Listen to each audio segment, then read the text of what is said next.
Start with a little bit of the Tottenham, Patty. It's good to have you back on, but it was a bad result last night, an even worse performance, and it seems like most Tottenham fans now that I come across online, so I can only speak about the ones I'm seeing online, I've almost had it now with Big Ange Postecoglou, the style of football, the decision-making, and the performances he's getting out of the team, because yes, you're not out, and there's a good chance you turn it round against AZ, but those types of performances in knockout European games are nowhere near where Spurs want to be. What was your thoughts on last night and the backlash since? Disappointed, but not surprised. Yeah, disappointed, but not surprised. I've seen that type of performance many a time in a crunch game, in a do-or-die game. I mean, we were 1-0 up going away to Anfield. Obviously, Liverpool are a different kettle of fish to what we played last night, but we were so limp and lame in that game, and obviously Liverpool battered us 4-0. We went out 4-1 on aggregate. So you look at yesterday, that being our only chance of silverware, Ange's only road to redemption this season. And if you didn't know anything about us and watched us for the first time, it was a pathetic performance, man. It's embarrassing to go into that game knowing that we were touted as one of the favourites to win it, and we performed like that. And we've had a week off, had almost a full squad. There's no excuses to play like that. And then for Ange to come out afterwards and blame the pitch, and then also blame the fact that we've had a week off. It's like, what do you want? You moan when we play every 3 or 4 days. Naturally, you've had time to refresh the squad, actually get some training in with a full complement, and then you play like that. It's embarrassing, man. And for me, I asked the same question last night on Last Word on Spurs. Ange's been here for almost 2 years, and in that 2 years, I haven't seen anything to warrant any change of mind from what I first said when I was on here, Terry, Football Terrace in the summer when he was appointed. And I got pelters from most of the fan base. Oh, you don't know what you're talking about. Ange is a top manager and all of this shit. And 2 years later, it's still the same shit. He hasn't shown me anything to show that he's improved as a manager, that he's learning on the job, that he's got any tactical ability, any tactical nous. There's no in-game management. The substitutions are trash. The coaching methods are trash. No one's improved. The only guys that have improved at Tottenham are the guys that are hungry enough to probably the ones that have played more minutes than they would have. So naturally, you're going to improve. It's just a natural transition. All the guys that are hungry and have a point to prove to a degree, like your Kulusevskis. But other than that, it's embarrassing. And if it wasn't for Vicario, we would have been 4 or 5-0 down. Vicario's the only guy that kept us in the game. I didn't really understand some of the fans getting at Vicario after the final whistles. I don't know, maybe the Spurs fans, or sorry, the fans here that aren't Spurs fans may not have seen it, but afterwards Vicario went to the home fans and pretty much tried to jeer them up. He said he was trying to get everyone to be united and together. Some of the fans didn't agree to that, especially after that performance. And there was a bit of a backlash. He's now come out on his Instagram and put a post out saying that he's sorry if he offended anyone. It was him just trying to unite everyone. And yeah, if it wasn't for Vicario, we would have been out of that tie. And without being disrespectful, Alkmaar are 6th in the Eredivisie. So they're not exactly a great team. Obviously, in European football, everyone at this stage is half decent. But fuck me, if we can't put a team like that to bed, we're in trouble. And I'm embarrassed, man. But also at the same time, without saying I told you so, I told you lot so. Do you know what I mean? So it's like, what do you want?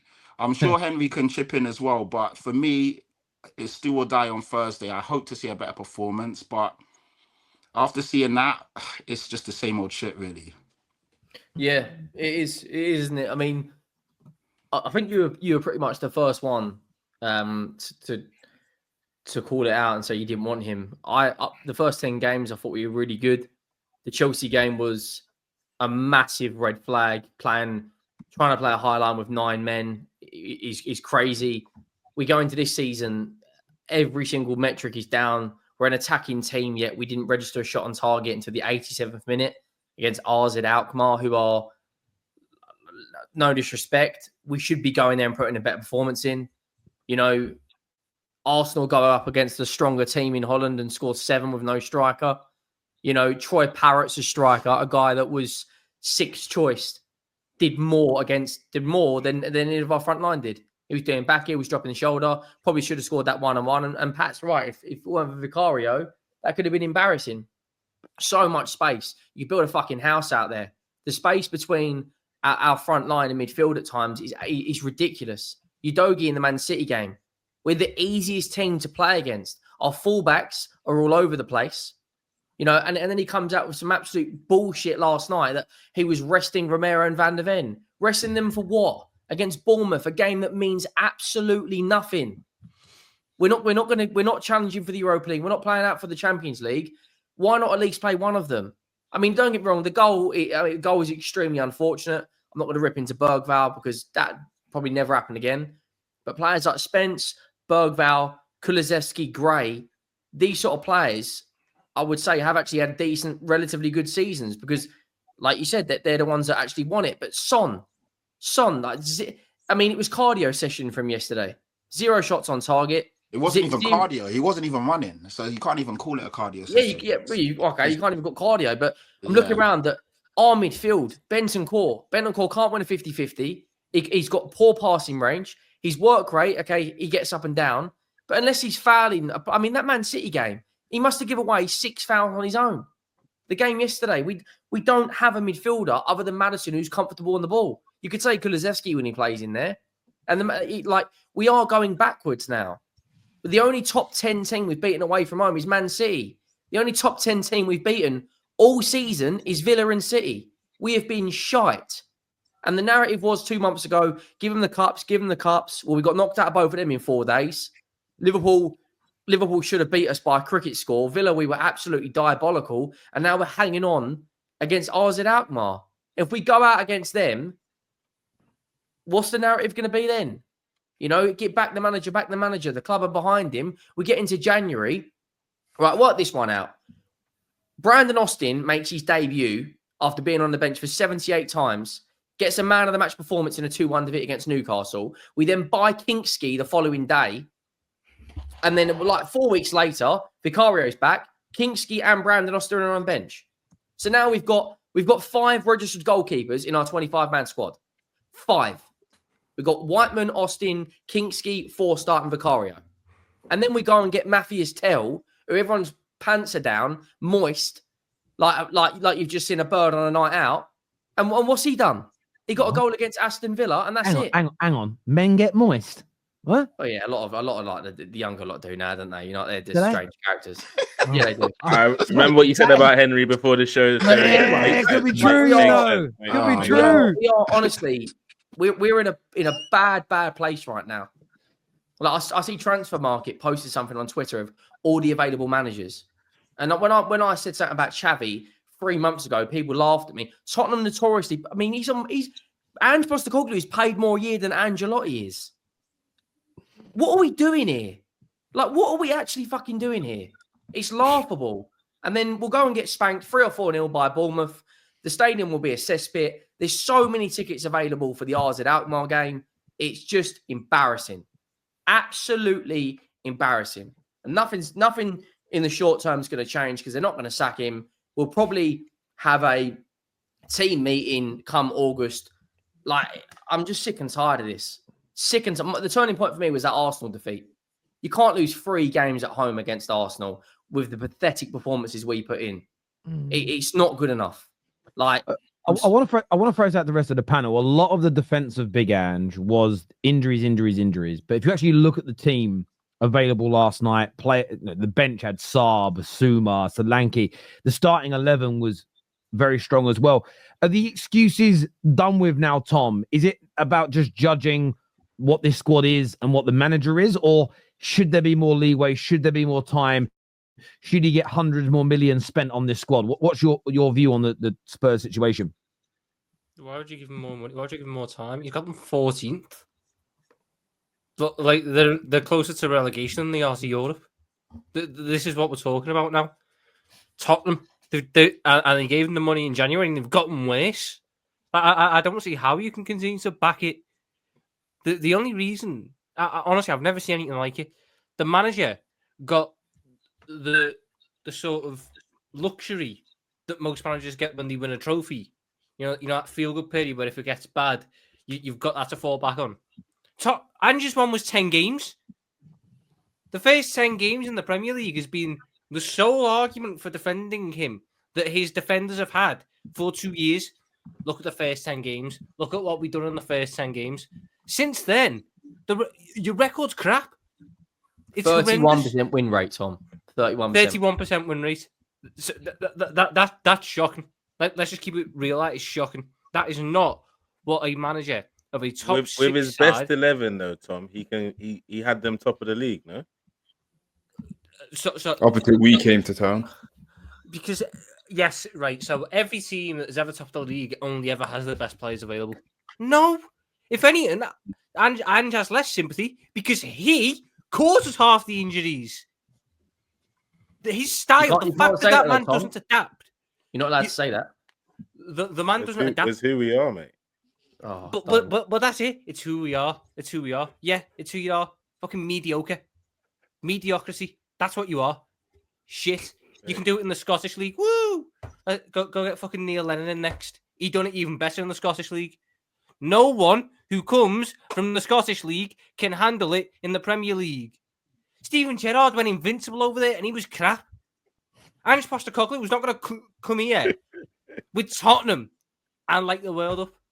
He is exceedingly lucky that Manchester United is bad because if Manchester United were about 6th, 7th, Tottenham would be sticking out like a sore thumb. At least now they've got two shit sisters at the bottom end of the table. They're both as bad as each other. If it was just Tottenham on their own, it'd be 10 times worse. I don't see how you can continue to back them. I don't see how anyone can continue to back them. I genuinely don't see how you can give them more money. I will just say, by the way, your question about coming from Scotland to England, you are talking about the modern day era because you've got to remember, like Sir Alex came. Yes, obviously not fit. I'm talking about in recent years, obviously. Yeah, Scottish football isn't what it was in the 80s, right? Not back in the 60s, 70s, 80s, back when it could, handle it. Now, oh my God. Every manager around. Go on.